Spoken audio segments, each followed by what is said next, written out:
Hello everyone. तो आज हम लोग हाइड्रोकार्बन के इस सीरीज में हम लोग डिस्कस करेंगे एल्कीन के बारे में। ठीक है, तो आज इस वीडियो में हम लोग पूरे एल्कीन टॉपिक को कवर करेंगे, यानी इसमें हम लोग एल्कीन के प्रिपरेशन को चेक करेंगे, देखेंगे हम लोग एल्कीन के फिजिकल एंड केमिकल प्रॉपर्टीज को देखेंगे। तो चलिए स्टार्ट करते हैं एल्कीन। देखिए, हम लोग प्रीवियस लेक्चर में एल्केन के फिजिकल और केमिकल प्रॉपर्टीज को डिस्कस किए थे, जिसमें एल्केन के एक दो पॉइंट्स जो हैं वो वहां पे कवर नहीं हो पाए थे। तो उस पॉइंट को हम लोग यहां पे कवर करेंगे, जिसमें हमारा जो फर्स्ट है, जिसमें हमारा जो है वो है एक पॉइंट जो है वो है नाइट्रेशन। ठीक है, तो हम लोग यहां पे देखेंगे कि नाइट्रेशन क्या होता है और नाइट्रेशन में जब हम एल्केन का रिएक्शंस कराते हैं तो हमें किस तरीके के प्रोडक्ट का फॉर्मेशन होता है।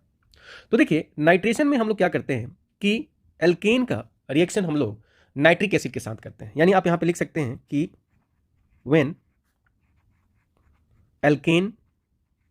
Alkanes are treated with vapour of nitric acid, जिसको हम लोग कैसे लिखते हैं, HNO3 के से लिखते हैं ऐसा। तो ऐसा करने से आपको क्या मिलता है, नाइट्रो एल्केन जो होता है वो फॉर्मेशन होता है। तो नाइट्रो एल्केन इज फॉर्म्ड। ठीक है, अब देखिए यहां पे ये जो रिएक्शन होता है ये सिंपल कंडीशंस में नहीं होता है। ठीक है, यहां पे जो ये रिएक्शन होता है ये हाई टेम्परेचर पे होता है। ये अपने को ध्यान में रखना पड़ेगा कि ये रिएक्शंस हाई टेम्परेचर पे टेक्स प्लेस होता है, हाई टेम्परेचर। ठीक है, इस रिएक्शंस को कराने के लिए हमें क्या चाहिए, हाई टेम्परेचर की जरूरत होगी। और यहां पे ऑल पॉसिबल प्रोडक्ट का फॉर्मेशन होता है, all possible nitro alkanes are obtained. ठीक है, यहां पे ये ध्यान रखना पड़ेगा। टेम्परेचर का रेंज हम लोग 450 डिग्री सेल्सियस एंड एबव यहां पे हम लोग लेते हैं। देखिए, यहां जो रिएक्शंस होता है वो फ्री रेडिकल मैकेनिज्म होता है। ठीक है, ये ध्यान रखिएगा, यहां पे जो रिएक्शंस होता है फ्री रेडिकल मैकेनिज्म के थ्रू होता है, जो कि हमने पहले डिस्कस कर लिया। तो आइए समझते हैं इसमें किस तरीके से फॉर्मेशन होगा। जैसे देखिए, अगर आपके पास क्या है, ये कोई एल्केन है। ठीक है, अब ये एल्केन जो है ये आपको रिएक्ट करता है HNO3 को हम लोग कुछ इस तरीके से लिख सकते हैं, हम लोग इसको ऐसे भी लिख सकते हैं। तो अब देखिए होगा क्या कि इसमें ये जो बॉन्ड है ये होमोलिटिक फिजन्स में ब्रेक होगा, और इस तरीके से यहाँ पे भी आप देखिएगा ये भी बॉन्ड कैसे ब्रेक होगा, होमोलिटिक फिजन से ब्रेक होगा। तो यहां से आपको क्या मिलेगा, यहां से आपको मिलेगा R फ्री रेडिकल्स और यहां से मिलेगा H फ्री रेडिकल्स, और यहां से आपको क्या मिलेगा, OH फ्री रेडिकल्स, और आपको क्या मिलेगा, NO2 फ्री रेडिकल्स। ठीक है, अब इसमें होगा क्या कि ये आपस में मिल जाएंगे। ठीक है, और ये आपस में मिल जाएंगे। ठीक है, तो इस तरीके से रिएक्शंस कराएंगे तो हमको मिल जाएगा RNO2। ठीक है, और साथ ही साथ यहां से आपको क्या बाहर निकल जाएगा, H2O बाहर निकल जाएगा। ठीक है, ये पॉइंट अपने को समझ में आ रहा है। ठीक है, तो इस तरीके से ये आपका क्या होगा, रिएक्शंस होगा। ठीक है, अब देखिए आइए इस रिएक्शंस को हम लोग करा के देखते हैं, कोई एग्जांपल लेते हैं।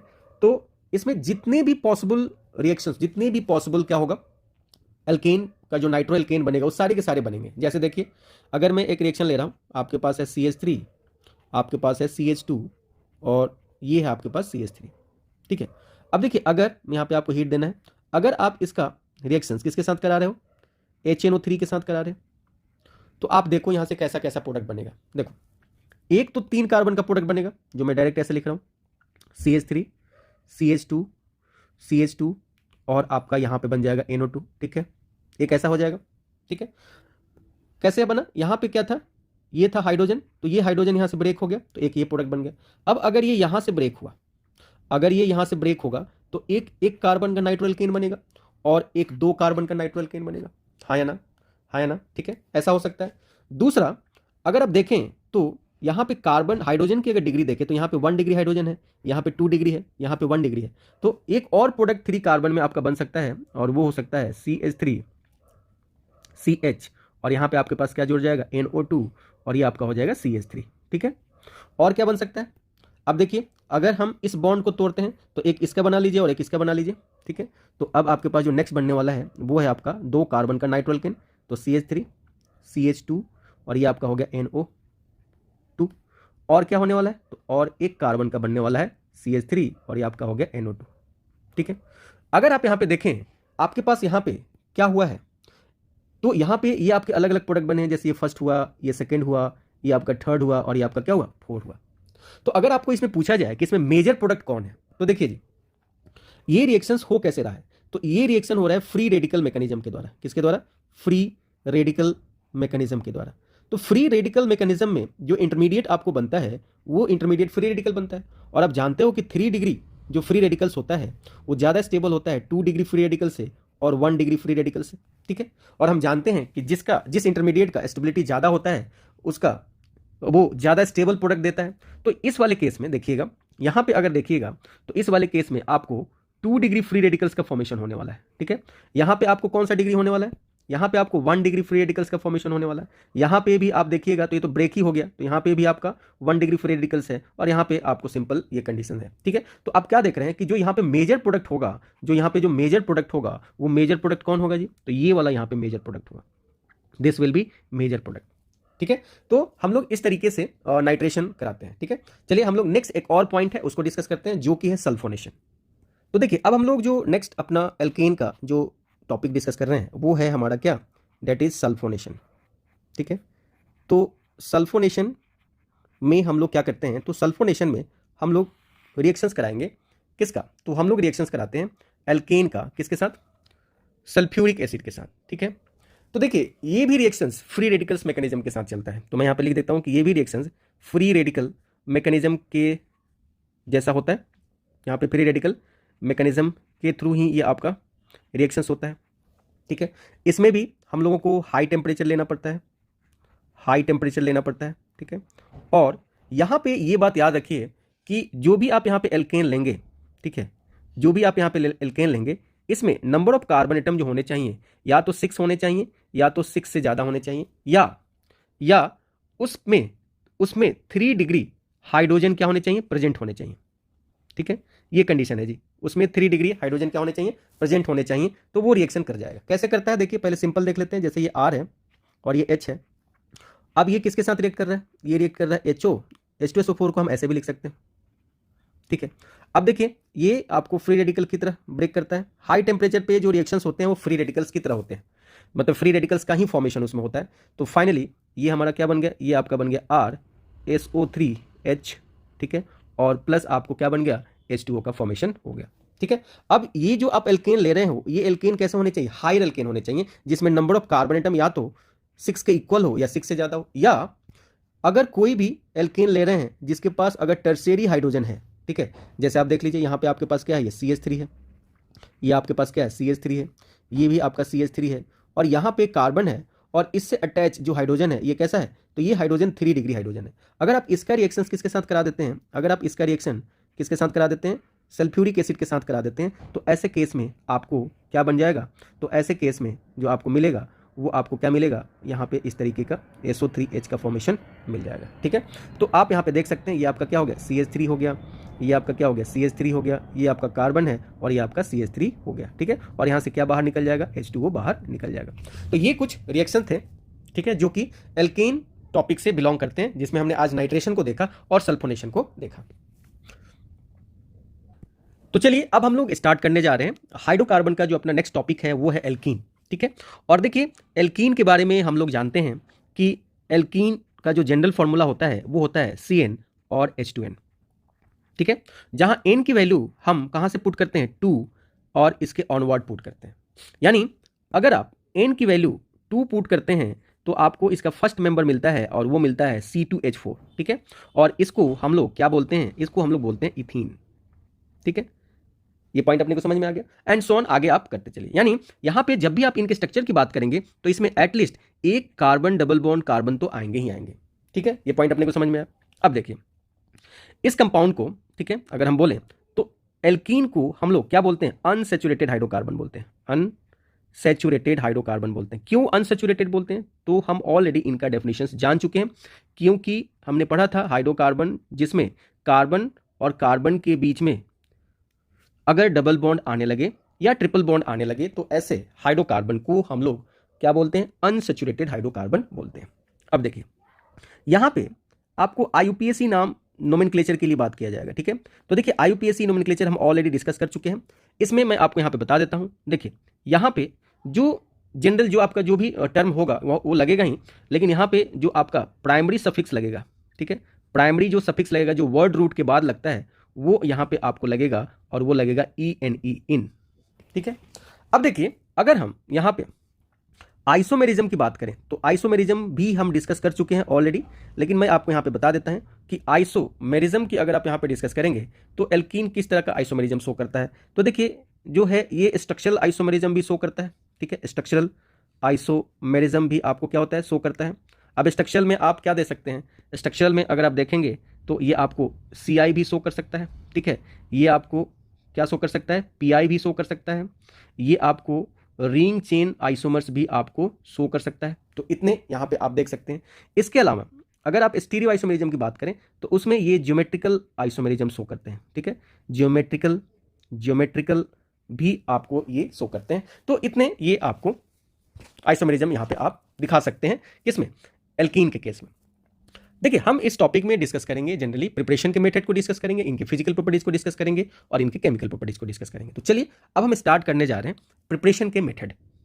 तो चलिए अब हम लोग स्टार्ट करने जा रहे हैं जो टॉपिक है एल्कीन का, और उसमें हम लोग डिस्कस करने जा रहे हैं हम अपना मेथड ऑफ प्रिपरेशन, ठीक है। हम आखिर कैसे हम लोग किसका प्रिपरेशन कर सकते हैं, एल्कीन का प्रिपरेशन कर सकते हैं, ये हम बात करेंगे। तो मेथड्स ऑफ प्रिपरेशन होगा, ठीक है, मेथड्स ऑफ प्रिपरेशन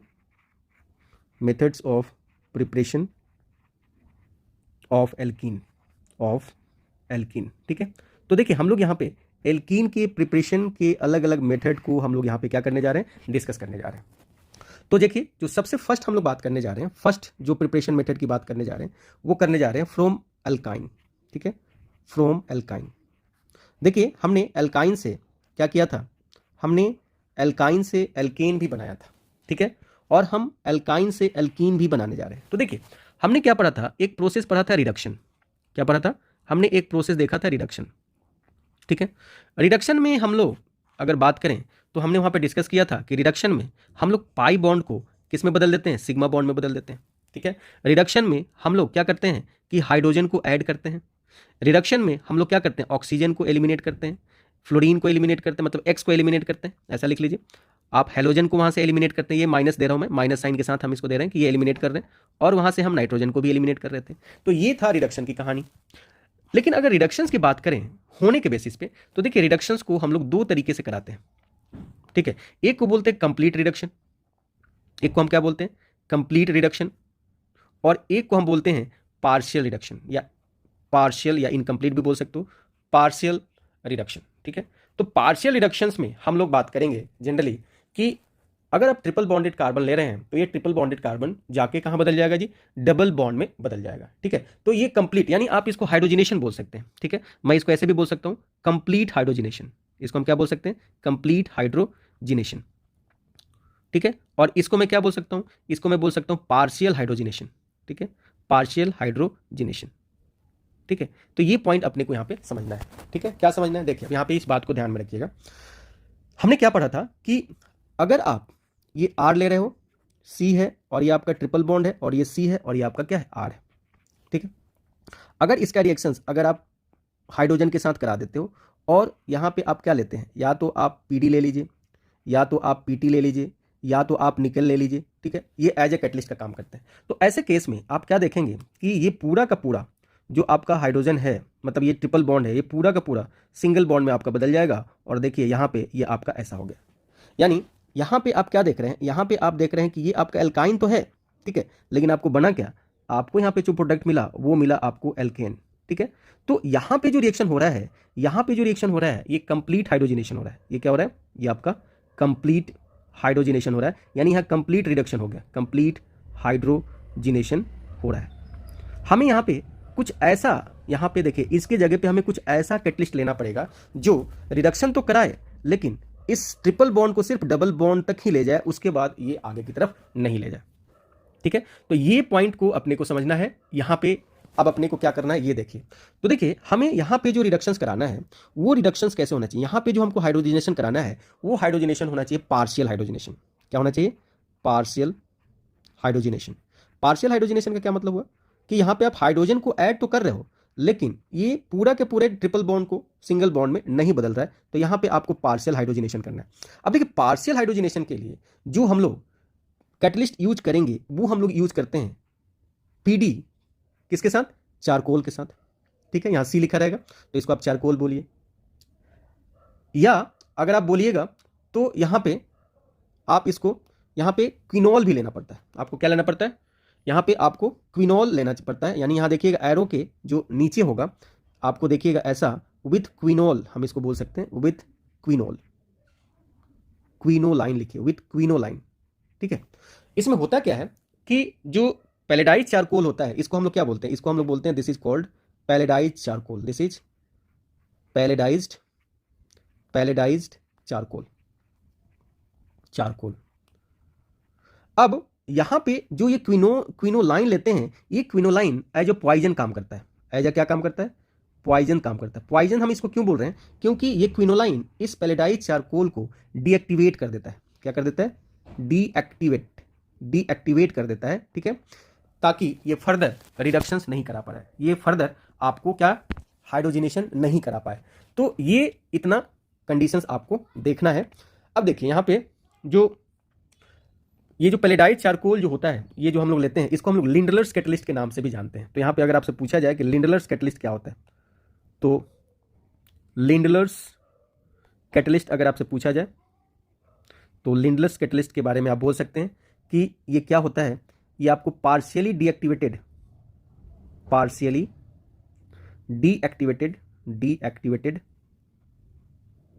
पैलेडाइज चारकोल होता है। क्या होता है जी, पैलेडाइज चारकोल होता है, ये ध्यान रखिएगा। This is palladise charcoal. ठीक है, तो ये याद रखिएगा कि ये हमारा क्या है जी, लिंडलर्स कैटलिस्ट यानी पीडीसी, जो आप क्विनोलाइन के प्रेजेंस में लेते हैं, इसी को हम लोग क्या बोलते हैं, तो this is called what, this is called Lindlar's catalyst. ठीक है, तो चलिए हम लोग इसके प्रिपरेशंस को कराते हैं। अब देखिए इसके अलावा और क्या क्या ले सकते हैं, तो देखिए कहीं कहीं आपको ऐसा भी लिखा रहेगा पीडी और इसके साथ लिखा रहेगा कैल्शियम कार्बोनेट। ठीक है, तो इसको भी आप बोल सकते हैं कि ये भी आपको पार्शियल क्या कराएगा, ये भी आपको पार्शियल हाइड्रोजनेशन कराएगा। और कहीं कहीं पे आपको ऐसा लिखा रहेगा पीडी BaSO4। यहाँ BaSO4 जो है ये पॉइजन करने का काम करता है, मतलब इसकी एक्टिविटी को रिड्यूस करता है। इसको हम लोग रोजेनमंड रिडक्शंस बोलते हैं, दिस इज कॉल्ड रोजेनमंड कैटलिस्ट बोल सकते हैं, रोजेनमंड कैटलिस्ट। ठीक है, तो ये अपने को क्या करना है, ध्यान में रखना है। इतने को लेके हम लोग ये बातें करेंगे। अब देखिए यहां पे जो भी एल्कीन का फॉर्मेशन होगा वो सिस बनेगा। ठीक है, यहां पे जो प्रोडक्ट बनेगा, यहां पे जो भी आपका प्रोडक्ट बनेगा वो प्रोडक्ट क्या बनेगा, एल्कीन बनेगा। लेकिन ये एल्कीन कैसे बनेगा, तो ये बनेगा सिस एल्कीन। ये कैसा एल्कीन बनेगा, आपको सिस एल्कीन का फॉर्मेशन होगा। ठीक है, तो ये ध्यान रखना है कि यहाँ पे जो भी बनेगा वो क्या बनेगा, सिस एल्कीन बनेगा, ये ध्यान रखना है। यानी यहाँ पे जो एडिशन होगा वो कैसा होगा, सीन एडिशन होगा। कैसा होगा, ये आपका सीन एडिशन होगा। यहाँ पे याद रखना है ये, यहाँ पे जो भी एडिशन होना है वो कैसा होगा, सीन एडिशन होगा। तो आइए एग्जाम्पल्स के साथ हम लोग देखते हैं। चलिए हम लोग फर्स्ट एग्जाम्पल लेते हैं और इसमें हम लोग रिएक्शंस कराते हैं। जैसे मान लीजिए आपके पास R है और ये है C और ये आपका ट्रिपल बॉन्ड C है और ये आपका R है। अब आपको हाइड्रोजनेशन कराना है, मतलब कि इसका रिएक्शन किसके साथ कराना है, H2 के साथ कराना है। तो जब आप H2 के साथ करा रहे हो तो आपको यहाँ पे लेना है क्या, PD चारकोल के साथ, और यहाँ पे आपको लिख देना है क्विनोलाइन। ठीक है, तो यहाँ पे अब देखिए क्या होगा, यहाँ से देखिए यहाँ पे क्या होगा कि यहाँ से हाइड्रोजन एक यहाँ पे आएगा और एक हाइड्रोजन यहाँ पे आएगा और ये बॉन्ड टूट जाएगा। ठीक है, तो आपके पास अब क्या बनेगा, तो देखिए सिस मैनर में फॉर्मेशन होगा। दोनों जो हाइड्रोजन हैं वो दोनों के दोनों हाइड्रोजन एक ही साइड आपको अटैच होंगे। तो देखिए ये इधर और ये आपको क्या हो गया, इधर आपका हो गया। तो ये आपको जो बना, ये क्या बना, दिस इज सिस एल्कीन। तो ये बात याद रखिएगा कि यहाँ जो भी बनेगा वो क्या बनेगा, सिस एल्कीन बनेगा। ठीक है, अब देखिए आप इसके जगह पे क्या ले सकते हैं, जो भी हम लोग ये ले रहे हैं इसके जगह पे हम क्या क्या ले सकते हैं। तो देखिए इसके जगह पे आप इसके जगह पे ये भी ले सकते हैं, आप इसके जगह पे ये भी ले सकते हैं। तो हर एक कंडीशंस में आपको सिस एल्कीन का ही फॉर्मेशन होगा। तो देखिए हमने अभी क्या देखा, कि हम क्या करा रहे हैं, तो हम करा रहे हैं पार्शियल हाइड्रोजनेशन। क्या करा रहे हैं जी, हम करा रहे हैं पार्शियल हाइड्रोजिनेशन।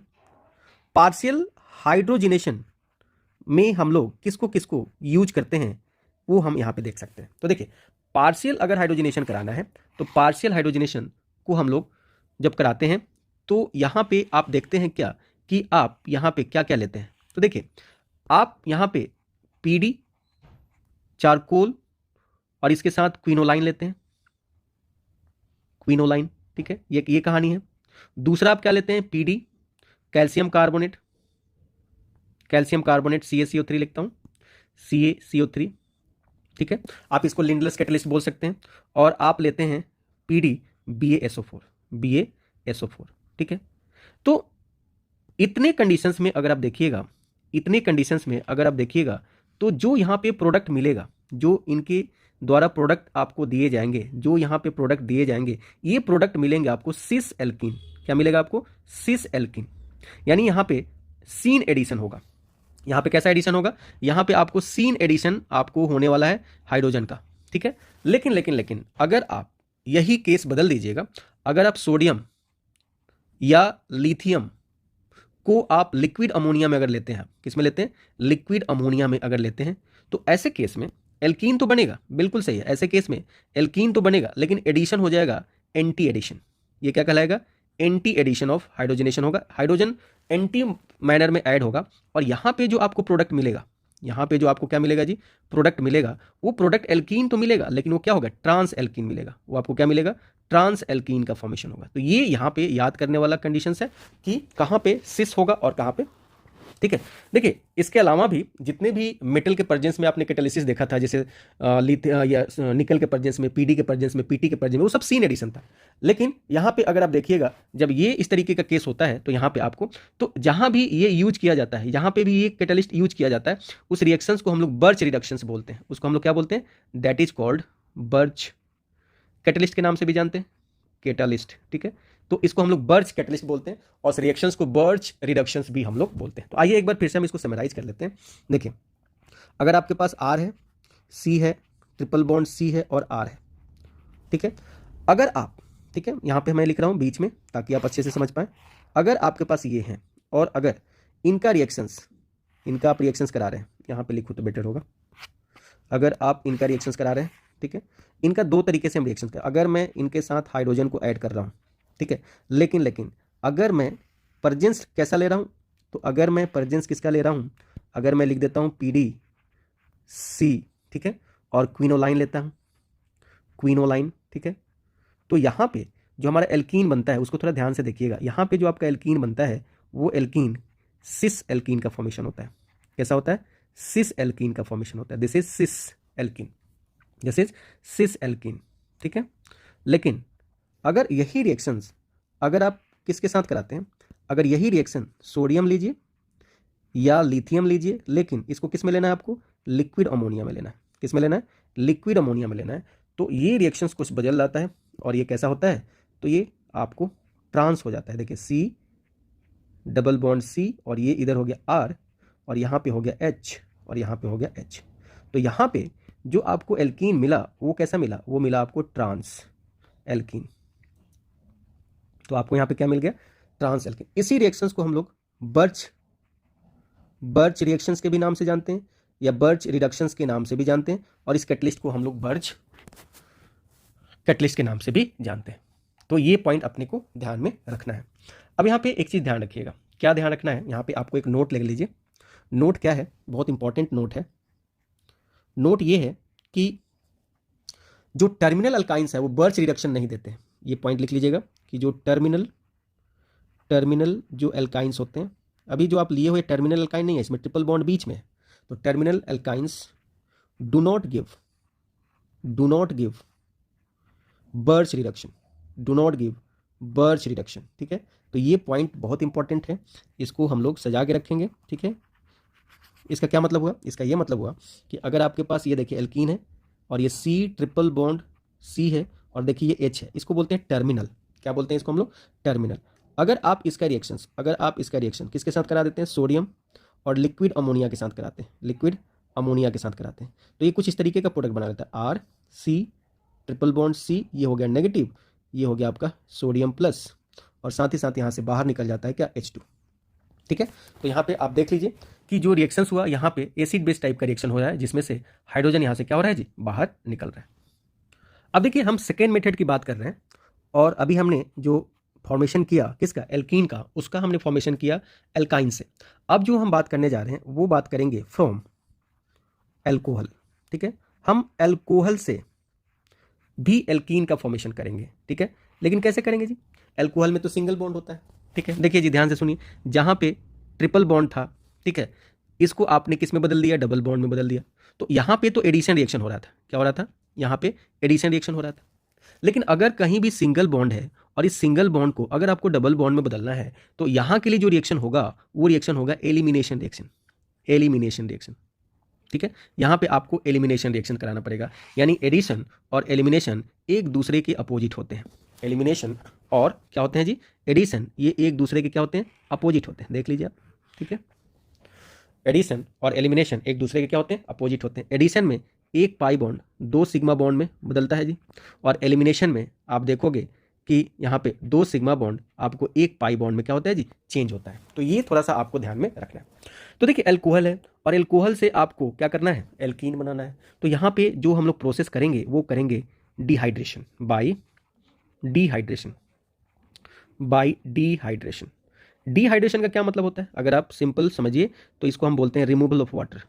ठीक है, रिमूवल ऑफ H2O। कहीं से भी आप वाटर को बाहर निकालते हैं तो उस प्रोसेस को हम लोग क्या बोलते हैं, तो डेट इज कॉल्ड डिहाइड्रेशन।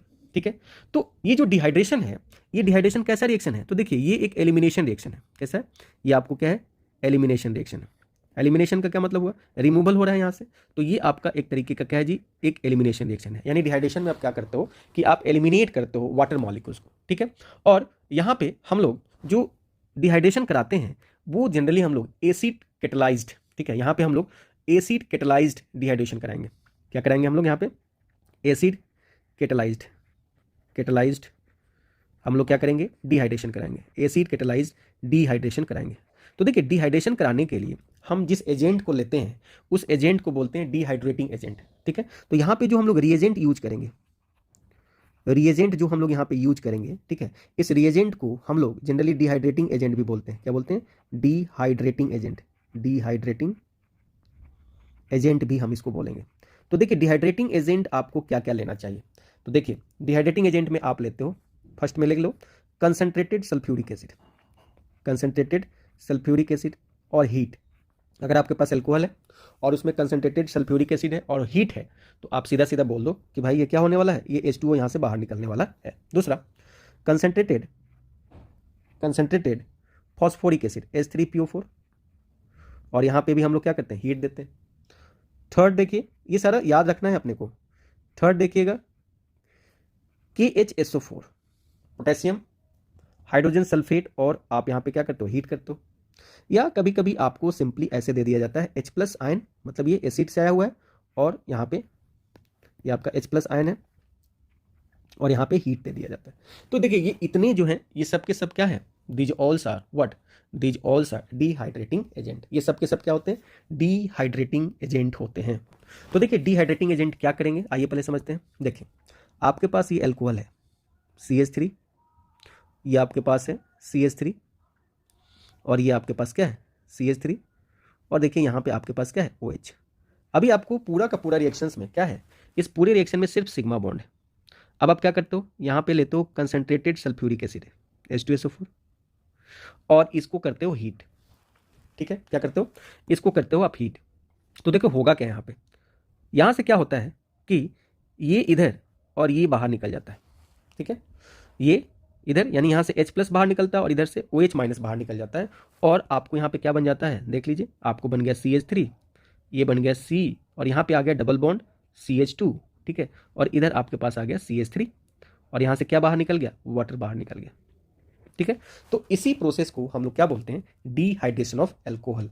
इस प्रोसेस को आपने क्या बोल दिया, तो इस प्रोसेस को आपने बोल दिया डिहाइड्रेशन ऑफ एल्कोहल। और ये देख लीजिए ये हमारे पास क्या था, एल्कोहल था। ठीक है, और देखिए ये जो एल्कोहल था ये कैसा एल्कोहल था, 3 डिग्री एल्कोहल। अगर आप देखिएगा तो ये 3 डिग्री एल्कोहल है, और ये आपको यहाँ पे क्या बन गया, एल्कीन का फॉर्मेशन हो गया। यहाँ पे क्या बन गया, एल्कीन का फॉर्मेशन हो गया। देखिए यहाँ पे कभी कभी हमसे क्या पूछा जाता है कि यहाँ पे जो रिलेटिव रिएक्टिविटी ऑफ अल्कोहल होता है डिहाइड्रेशन में वो क्या होगा, ठीक है, या ईज ऑफ डिहाइड्रेशन का क्या ऑर्डर होगा। तो कभी कभी आपसे पूछा जाता है ease of dehydration order, ease of dehydration. तो देखिए ईज ऑफ डिहाइड्रेशन में अगर आप देखिएगा तो एक्चुअली जब भी ये डिहाइड्रेशन होता है तो यहाँ पे इंटरमीडिएट कार्बोकेटाइन बनता है। क्या बनता है? तो ऐसे केस में 3 डिग्री जो अल्कोहल होगा, 3 डिग्री जो अल्कोहल होगा, ठीक है, वो ज़्यादा जल्दी डिहाइड्रेट हो जाएगा 2 डिग्री अल्कोहल से, ठीक है, 1 डिग्री अल्कोहल से कंपेयर में, और फाइनली मिथेनॉल से, फाइनली CH3OH से, ठीक है। तो ये ऑर्डर आपको याद रखना है कि जब भी आपको डिहाइड्रेशन के बारे में पूछा जाए तो डिहाइड्रेशन में जो है 3 डिग्री अल्कोहल, जैसे कि यहाँ पे देखिए 3 डिग्री अल्कोहल है, इसका जल्दी से क्या हो जाता है, डिहाइड्रेशन हो जाता है कंपेयर टू किसके, कंपेयर टू। तो अगर आप देखिएगा तो इनका अगर टेम्परेचर रेंज देखिएगा तो आपको यहाँ से पता चल जाएगा।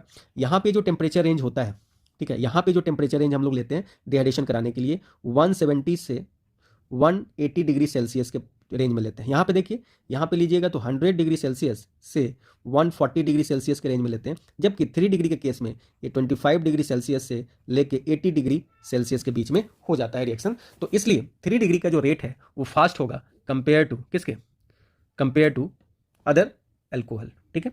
चलिए अब हम लोग नेक्स्ट डिस्कस करने जा रहे हैं और वो भी एलिमिनेशन रिएक्शन ही होगा और उसका नाम होगा डीहाइड्रोहेलोजिनेशन। यानी हमने अल्कोहल से बना लिया, अब हम बनाने जा रहे हैं अल्काइल हैलाइड से। तो चलिए हमारा जो नेक्स्ट टॉपिक है वो है आपका that is from alkyl halide, from alkyl halide, ठीक है। तो अल्काइल हैलाइड क्या होता है जी? अल्काइल हैलाइड का मतलब होता है कि अल्काइल के साथ जब हैलोजन एटम जोड़ देते हो तो हम लोग उसको क्या बोलते हैं, that is called alkyl halide, ठीक है। और अल्काइल हैलाइड्स की अगर बात करेंगे तो इसमें जो हम लोग प्रोसेस लगाते हैं वो लगाते हैं बाई डीहाइड्रोहेलोजिनेशन, डीहाइड्रोहेलोजिनेशन, डीहाइड्रोहेलोजिनेशन, ठीक है। डीहाइड्रोहेलोजिनेशन का क्या मतलब होता है जी? डीहाइड्रोहेलोजिनेशन का मतलब होता है removal of HX, removal of HX, है ना। अब ये HX में आपको क्या हो सकता है, HCl हो सकता है, HBr हो सकता है, HI हो सकता है, इस तरीके का केस आपका होगा, ठीक है। ये जो रिएक्शन है इसको हम लोग अल्फा बीटा एलिमिनेशन रिएक्शन के नाम से जानते हैं, अल्फा बीटा एलिमिनेशन रिएक्शन के नाम से जानते हैं, अल्फा बीटा एलिमिनेशन रिएक्शन, ठीक है। क्यों इसको अल्फा बीटा एलिमिनेशन बोलते हैं हम लोग वहां से देखेंगे, समझेंगे इस पॉइंट को वहां से, या इसको हम लोग सिंपली बीटा एलिमिनेशन के नाम से भी जानते हैं, ठीक है। क्यों? क्योंकि हाइड्रोजन का जो रिमूवल होता है, हाइड्रोजन जो रिमूव होता है, हाइड्रोजन जो आपको रिमूव होता है ये कहाँ से रिमूव होता है, from beta position, from beta carbon, from beta carbon, इसलिए हम लोग इसको बीटा एलिमिनेशन के नाम से भी जानते हैं, ठीक है। तो ये अपने को याद रखना है।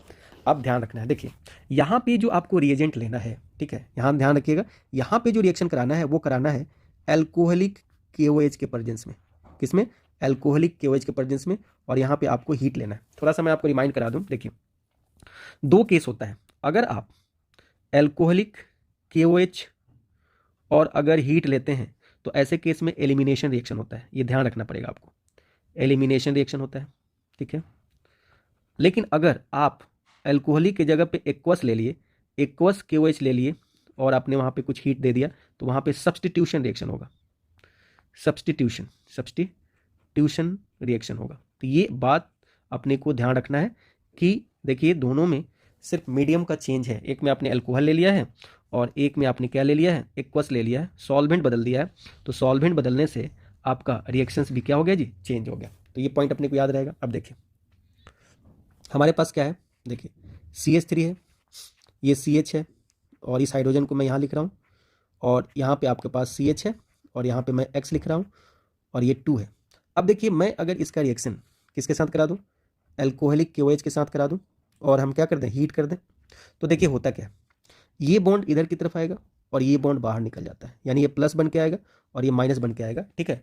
इस पोजीशन को हम लोग अल्फा पोजीशन बोलते हैं, इस पोजीशन को हम लोग बीटा पोजीशन बोलते हैं। अल्फा पोजीशन से क्या निकलता है, हैलाइड निकलता है, और बीटा पोजीशन से H+ आयन निकलता है। तो इस तरीके से जो आपका प्रोडक्ट बना वो बन गया ऐसा CH डबल बॉन्ड CH2, ठीक है। ये वाला पोजीशन क्या था आपका, ये अल्फा वाला पोजीशन था और ये कौन सा पोजीशन था, बीटा वाला पोजीशन था। तो यहाँ पे अल्फा और बीटा के बीच में क्या बन रहा है, डबल बॉन्ड बन रहा है, अल्फा से और बीटा से बाहर निकल रहा है, इसलिए हम इसको अल्फा बीटा एलिमिनेशन बोलते हैं, या सिंपली आप इसको क्या बोल सकते हो, बीटा एलिमिनेशन भी बोल सकते हो। अब देखिए यही रिएक्शंस आपको इस तरीके से दे दें, मान लीजिए आपको दे दिया CH3 CH2 CH2 और यहाँ पे मान लीजिए X दे दिया, और आपका रिएक्शन बोला कि आप कराओ, आप इसका रिएक्शन दो तरीके से कराओ, ठीक है। क्या, एक बोल दिया कि आप एल्कोहलिक KOH ले लो और हीट दे दो, और दूसरा बोला कि आप एक्वस KOH ले लो और हीट कर दो। तो देखो एल्कोहलिक KOH में जो आपका बनेगा वो एलिमिनेशन रिएक्शन से बनेगा, और एलिमिनेशन रिएक्शन में डबल बॉन्ड यहाँ पे बनेगा, ठीक है जी। लेकिन जब अगर आप इसका एल्कोहलिक की जगह एक्वस ले लेते हैं तो ऐसे केस में ये सब्स्टिट्यूशन रिएक्शन देगा, ध्यान रखिएगा, X को हटा के OH आ जाएगा यहाँ पे, ठीक है। ये पॉइंट अपने को ध्यान रखना है, ठीक है। ये मतलब जो हमने यहाँ पे अभी बताया वो चीज़ यहाँ पे आपको समझ में आना चाहिए। अब चलिए, अब हम जो नेक्स्ट बात करने जा रहे हैं, ये जो बात करने जा रहे हैं, ये मेथड जो है ये ध्यान से समझेंगे। यहाँ भी हम लोग डी हैलोजिनेशन की बात करने जा रहे हैं, डी हैलोजिनेशन। देखिए ऊपर वाला था डी हाइड्रोहैलोजिनेशन, ये क्या है, डी हैलोजिनेशन। जहां भी डी लगता है रिमूवल होगा, ठीक है। तो यहां पे हैलोजन का निकलना होगा, डी हैलोजिनेशन ऑफ विसिनल डाइहैलाइड, डाइहैलाइड। अब ये कौन सा नाम आ गया, ये अब कौन सा नाम आ गया जी, ये कौन सा नाम आ गया, डाइहैलाइड या विसिनल, आइए समझते हैं। बिल्कुल सिंपल सा लल्लू सा कॉन्सेप्ट है। देखिए हमने हैलाइड तो सुना है, देखिए यहाँ पे, देखिए यहाँ पे सभी लोग यहाँ पे देखिए, अगर मैं कोई रिएक्शन लिखता हूँ और उसमें R और X लिख दिया तो इसमें हैलोजन कितना है, 1 है, तो इसको हम बोलते हैं मोनोहैलाइड। क्या बोलते हैं इसको हम लोग, मोनोहैलाइड। याद रहेगा जी, हाँ या ना, हाँ या ना। अगर आप इसी में 2 हैलोजन ले लिया तो इसका नाम हो जाता है डाइहैलाइड, डाइहैलाइड, ठीक है। अगर इसी में किसी एक कार्बन से 3 अटैच हो गया, क्या अटैच हो गया, 3, ऐसे अगर देखें तो आपको अच्छा लगेगा, ये ऐसे मत करिए, ऐसे करते हैं इसको। यहाँ पे हमने CH ले लिया और इसी से 2 हैलोजन अटैच कर दिया, जब एक कार्बन से 2 हैलोजन अटैच हो गया, ठीक है। उसी तरीके से जब 3 हो गया एंड सो ऑन, ऐसा हम लोग बात करें। हम डाइहैलाइड की बात कर रहे हैं, पॉलीहैलाइड्स की बाद में बात करेंगे। अब देखिए जो डाइहैलाइड्स है, डाइहैलाइड्स में 2 तरीके का केस बन सकता है। देखिए अगर हम डाइहैलाइड्स की बात करें, किसकी बात करें, डाइहैलाइड्स की बात करें, तो डाइहैलाइड्स वो होता है, वैसा ऑर्गेनिक कंपाउंड्स होता है जिसमें 2 हैलोजन एटम होते हैं। कितने हैलोजन एटम होते हैं जी, 2। यहाँ पे हैलोजन एटम कितने होते हैं, 2। अब कहीं भी 2 हैलोजन एटम होंगे, जैसे मैं एग्जांपल ले रहा हूँ, आपके पास है CH3 और आपके पास है CH और X2, बताइए कि क्या ये डाइहैलाइड है, क्या ये डाइहैलाइड है, आप बोलिएगा बिल्कुल है, क्योंकि इसमें 2 हैलोजन है।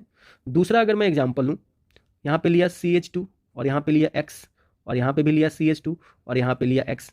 अब देखिए क्या किया मैंने, पहले हमने दोनों हैलोजन को एक ही कार्बन के साथ अटैच किया था, अब हमने दोनों हैलोजन को अलग अलग कार्बन के साथ अटैच कर दिया।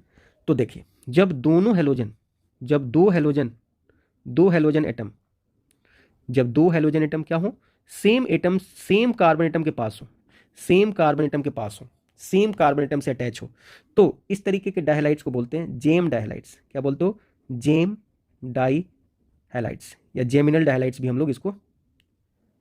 लेकिन अगर 2 halogen atom adjacent carbon atom से जुड़े हों, कैसे जुड़े, एडजेसेंट कार्बन एटम के पास जुड़े हों, तो ऐसे जो डाइहैलाइड्स होते हैं, इस डाइहैलाइड्स को हम लोग विसिनल डाइहैलाइड्स बोलते हैं, विसिनल डाइहैलाइड्स बोलते हैं, ठीक है। या इसको हम लोग विक भी यूज करते हैं, विक डाइहैलाइड्स भी हम लोग इसको बोलते हैं। तो हम जो बात करने जा रहे हैं, हम जो यहाँ पे प्रिपरेशन करने जा रहे हैं, वो किससे प्रिपरेशन करने जा रहे हैं, तो हम लोग विसिनल डाइहैलाइड से प्रिपेयर करने जा रहे हैं। अब देखिए यहाँ पे जो रिएजेंट हम लोग लेते हैं, यहाँ पे जो हम लोग रिएजेंट लेते हैं, वो रिएजेंट होता है जिंक डस्ट, ठीक है। और साथ ही साथ आपको यहाँ पे हीट करना पड़ता है। आइए समझते हैं इस रिएक्शंस को। मान लीजिए कि आपके पास ये C है और ये आपके पास ये C है, यहाँ पे आपके पास Br अटैच है और यहाँ पे आपके पास Br अटैच है और ये ऐसा है। ये जेमिनल डाइहैलाइड्स है क्योंकि एडजेसेंट कार्बन से ब्रोमीन अटैच है।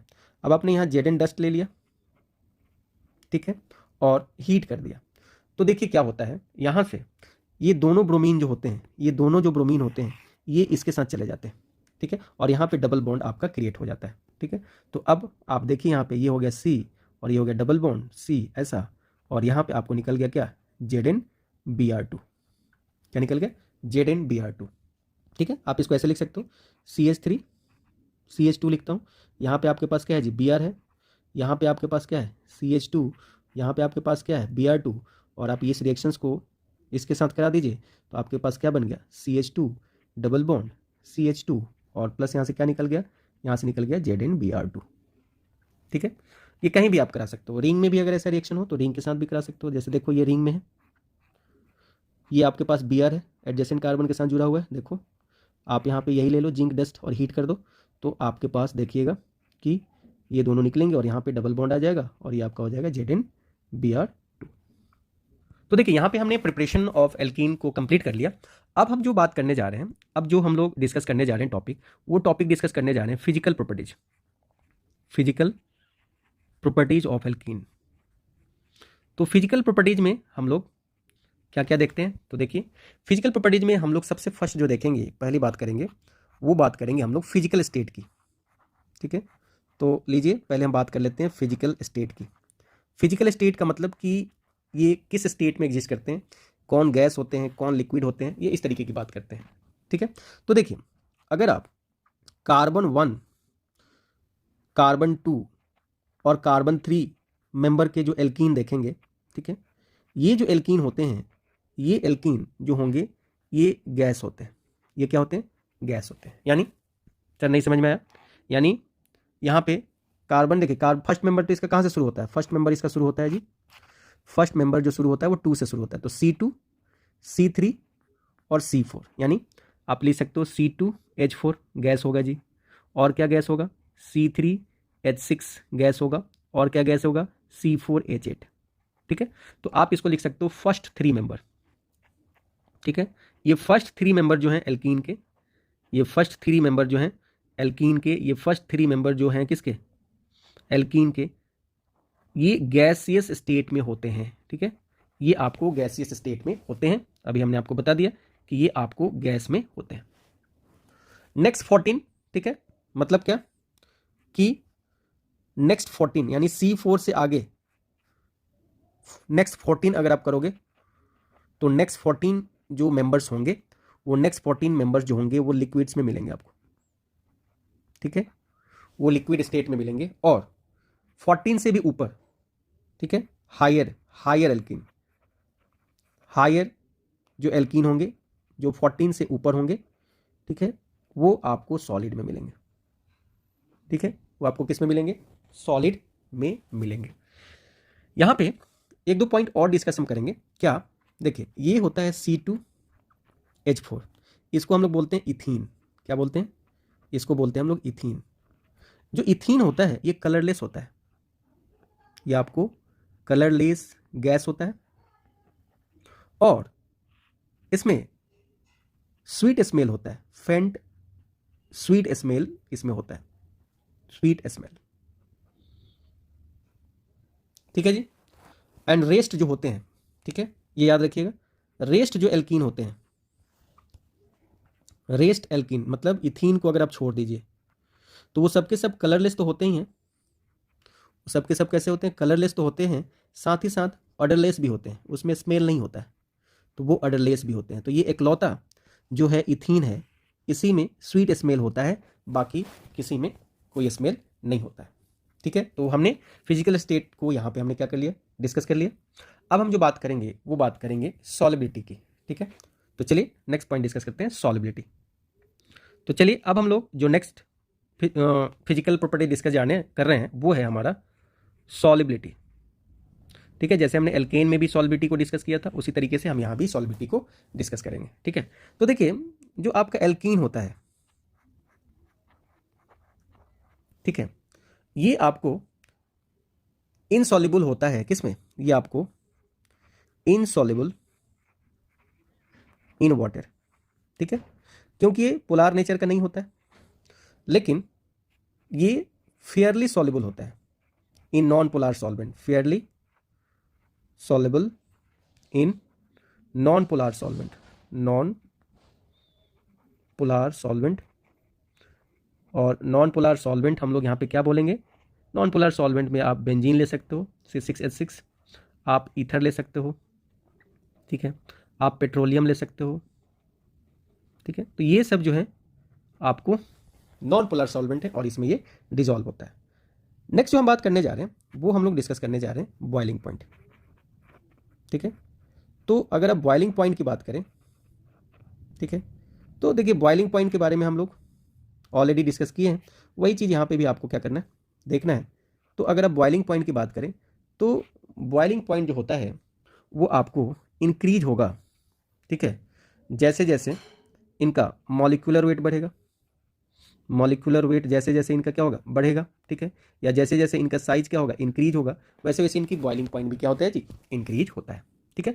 तो ये जो पॉइंट था, ये जो अपना पॉइंट था, ये क्या था, फिजिकल प्रॉपर्टी था, ठीक है। और फिजिकल प्रॉपर्टीज में हमने क्या देख लिया कि ये किस तरीके से बढ़ते हैं, यानी जैसे जैसे इनमें आप ग्रुप को बढ़ाते जाओगे, कार्बन को बढ़ाते जाएंगे, वैसे वैसे इनका बॉइलिंग पॉइंट भी आपका बढ़ते जाता है, ठीक है। यानी ऐसा माना जाता है कि अगर एक CH2 ग्रुप अगर आप ऐड करते हैं एल्कीन में, अगर एल्कीन में एक CH2 ग्रुप ऐड करते हैं तो इससे बॉइलिंग पॉइंट में 20 से 30 केल्विन का इंक्रीमेंट होता है। मतलब क्या कि जैसे मान लीजिए आपके पास है C2 डबल बॉन्ड CH2 ऐसा है ना। अब आगे चलिए, तो अगर मैं यहाँ पे CH3 कर दूँ, CH डबल बॉन्ड CH2, ठीक है। तो आप क्या देख रहे हैं कि अगर इसका टेम्परेचर T केल्विन था, ठीक है, तो इसमें एक CH2 ग्रुप आपने बढ़ाया है तो इसका आप टेम्परेचर हो जाएगा T प्लस 20 to 30 केल्विन, ठीक है। इतना से ये इंक्रीज करेगा जी, या तो 20 कर लो या तो 30 कर लो, तो इतना से ये आपका क्या हो जाएगा, इंक्रीज कर जाएगा। तो ये अपने को क्या करना है, ध्यान रखना है, ठीक है। दूसरी बात कि जो बॉइलिंग पॉइंट होता है, ठीक है, जो आपका बॉइलिंग पॉइंट होता है, ठीक है, ये डायरेक्टली प्रोपोर्शनल होता है किसके, स्ट्रेट चेन के, ठीक है। अगर आपका एल्कीन क्या है, स्ट्रेट है, तो उसका बॉइलिंग पॉइंट क्या होगा, ज़्यादा होगा, ठीक है। तो ये कंडीशंस हम लोग देखते हैं आइसोमेरिक कंडीशंस में। ये जो हम लोग बात करते हैं, ये बात हम लोग कहाँ पे करते हैं, आइसोमेरिक कंडीशन में। अगर आपके पास आइसोमेरिक एल्कीन होगा तो आइसोमेरिक एल्कीन में ये बात कर सकते हैं, या आप इन्वर्सली प्रोपोर्शनल बोल सकते हैं ब्रांचिंग के, जो कि हम ऑलरेडी एल्कीन वाले केस में एग्जाम्पल लेके हमने इसको क्या किया था, समझाया था, ठीक है। तो हमने आज इस वीडियो लेक्चर्स में, हाइड्रोकार्बन के इस वीडियो लेक्चर्स में हमने आज डिस्कस किया एल्कीन के प्रिपरेशन और एल्कीन के फिजिकल प्रॉपर्टीज को। नेक्स्ट वीडियो में हम लोग डिस्कस करेंगे एल्कीन के केमिकल प्रॉपर्टीज को, ठीक है, और इसके ये किस तरीके से केमिकली बिहेव करता है, ये सारे पॉइंट्स को हम लोग नेक्स्ट वीडियो में डिस्कस करेंगे। फिर हम लोग इसके बाद वाले टॉपिक जैसे कि हमारा है अल्काइन एंड बेंजीन, उसके बारे में हम लोग क्या करेंगे, डिस्कस करेंगे।